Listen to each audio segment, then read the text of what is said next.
Ils croyèrent m'avoir piégé avec leur contrat sournois pour mon terrain, ces gens de prestige immobilier.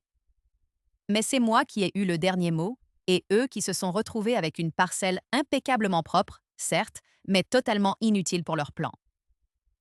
Je m'appelle Sophie, je suis enseignante, et cette histoire s'est passée il y a quelque temps. J'avais acheté un petit terrain dans la commune de Val-Fleury, un endroit charmant près de Lyon, plusieurs années auparavant. Au début, tout allait bien avec l'ancienne société de gestion du lotissement, les Jardins Sereins. Ils étaient pas corrects et compréhensifs.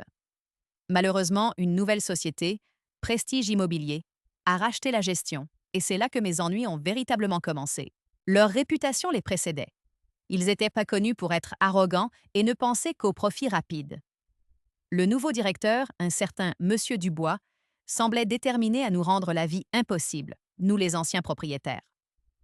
Son objectif était de nous pousser à vendre nos terrains à des prix dérisoires pour qu'il puisse y développer ses propres projets, bien plus lucratifs pour lui. J'avais pourtant investi du temps et de l'argent pour obtenir toutes les autorisations nécessaires. J'avais un permis de construire pour une petite maison, obtenu il y a moins d'un an et donc encore valide pour une bonne période, et les accords pour les raccordements à l'eau et à l'électricité. Tous ces documents étaient à mon nom et augmentaient considérablement la valeur de mon terrain. Monsieur Dubois a d'abord usé de petites tactiques d'intimidation, puis il est passé à l'offensive. Il a déniché une clause obscure dans le règlement du lotissement, une clause que les Jardins Sereins n'avaient jamais songé à appliquer. Elle stipulait que, si un propriétaire ne commençait pas la construction dans un délai précis après l'obtention des permis, la société de gestion pouvait exiger que le terrain soit, je cite, remis en état et rendu propre à une nouvelle commercialisation immédiate. J'ai donc reçu une lettre recommandée de sa part. Il me donnait un mois, soit pour commencer la construction, sachant pertinemment que je n'avais pas les fonds pour un tel projet dans l'immédiat, soit pour nettoyer et préparer le terrain conformément à la clause XYZ du règlement. Son intention était limpide. Il voulait me forcer à lui céder mon terrain pour une somme ridicule. Un terrain nettoyé selon sa vision des choses, c'est-à-dire débarrassé de mes droits, serait plus facile à revendre pour lui. Mais sans mes permis, il perdrait toute sa valeur pour moi si je devais tout recommencer à zéro. Il était persuadé que j'allais craquer, découragé par la situation. La phrase clé de cette clause était remise en état et rendue propre à une nouvelle commercialisation immédiate. Que signifiait exactement cette formule? Pour Monsieur Dubois, cela voulait dire un terrain nu, prêt à être vendu à un autre. Pour moi, cela pouvait s'interpréter de manière très littérale. J'ai relu cette clause des dizaines de fois, encore et encore. Nettoyer et préparer. Un sourire s'est dessiné sur mes lèvres. Ah oui, j'allais le nettoyer, ce terrain. Et le préparer avec le plus grand soin. J'ai donc engagé une entreprise spécialisée pour enlever la moindre mauvaise herbe. J'ai fait niveler le sol à la perfection. Il était lisse comme un miroir.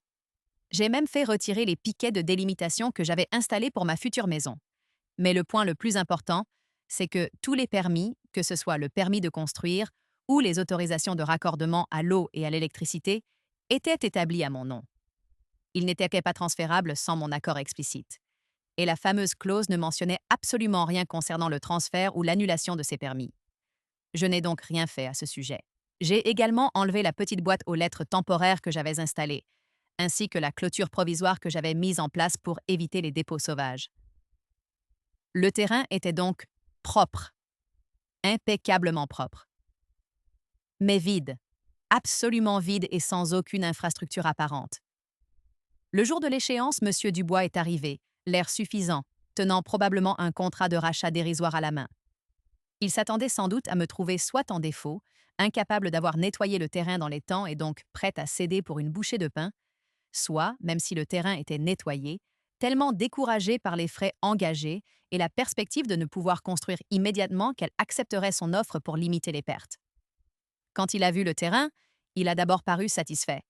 Il était parfait. Pas une brindille ne dépassait. Le sol était lisse comme une table de billard. Puis, il a dû comprendre. Et les permis? Les raccordements? A-t-il demandé, son sourire arrogant s'effaçant peu à peu. Je lui ai répondu avec le plus grand calme. Les permis? Ils sont toujours valides et à mon nom, Monsieur Dubois. La clause demandait de nettoyer et préparer le terrain. pas d'annuler mes autorisations personnelles ou de transférer quoi que ce soit. Le terrain est propre, n'est-ce pas? Il est prêt pour une nouvelle commercialisation. Si toutefois vous trouvez un acheteur qui souhaite acquérir un terrain magnifique, mais dépourvu de tout permis et de toute viabilisation apparente, car tous les droits y afférents sont toujours attachés à ma personne. Son visage est passé par toutes les couleurs de l'arc-en-ciel. Il a commencé à bafouiller, à dire que ce n'était pas ce qu'il avait voulu dire, que c'était de la mauvaise foi de ma part. Je lui ai simplement répété: J'ai suivi vos instructions à la lettre, monsieur. Le terrain est nettoyé et préparé. Si vous trouvez un acheteur qui désire un terrain vierge de tout permis, il est à sa disposition. Monsieur Dubois était furieux. Le véritable problème pour lui, c'est que ce terrain, sans les permis que j'avais obtenus à grand-peine, valait beaucoup moins.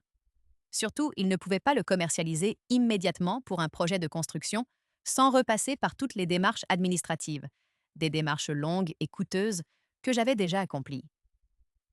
Les jours suivants, il a bien tenté de me menacer, de me faire pression, consultant même ses avocats. Mais ces derniers, après avoir examiné la clause et ma scrupuleuse application, ont dû lui confirmer que ma position était solide, bien qu'exaspérante pour lui. Un procès aurait été non seulement coûteux, mais aussi potentiellement désastreux pour l'image de Prestige Immobilier. Surtout que l'histoire de l'enseignante qui a roulé le promoteur dans la farine commençait déjà à circuler à Valfleury et même jusqu'à Lyon, semant le doute sur leur prétendue infaillibilité. Devant le risque d'une mauvaise publicité prolongée et de frais juridiques incertains, ils ont dû se résoudre à ne pas poursuivre. J'ai tenu bon. La rumeur de sa mésaventure n'a pas tardé à se répandre et à s'amplifier. L'histoire de Prestige Immobilier se faisant avoir par une simple enseignante à cause de leurs propres règlements tordus, cela a fait jaser. D'autres propriétaires du lotissement, qui subissaient également des pressions, ont pris exemple sur moi et ont commencé à examiner chaque demande de Prestige Immobilier avec la plus grande attention, certains se regroupant même pour obtenir des conseils juridiques. Quelques mois plus tard, j'ai reçu une offre d'un couple charmant. Ils voulaient reconstruire exactement le type de maison que j'avais initialement prévu. Ils étaient absolument ravis de pouvoir reprendre un terrain avec tous les permis déjà en place, permis dont la validité courait encore sur plus d'une année, ce qui leur laissait une marge confortable. J'ai vendu le terrain à un prix bien meilleur que ce que M. Dubois aurait jamais offert. J'ai pu faciliter le transfert des permis en leur faveur, une procédure qui, bien qu'elle ait nécessité quelques démarches administratives auprès de la mairie et l'engagement du couple à respecter le projet initial dans ses grandes lignes, s'est avérée bien plus rapide et moins coûteuse pour eux que de tout recommencer à zéro. Ils étaient contents, et moi aussi. Avec l'argent de la vente, j'ai pu acheter un appartement avec un petit jardin en ville, beaucoup plus proche de mon école, ce qui finalement me convenait bien mieux. La morale de cette histoire? Lisez toujours attentivement les petites lignes des contrats. Et parfois, la meilleure façon de traiter avec les bureaucrates arrogants et les requins de l'immobilier, c'est de suivre leurs propres règles, mais à votre manière. Ils détestent profondément cela.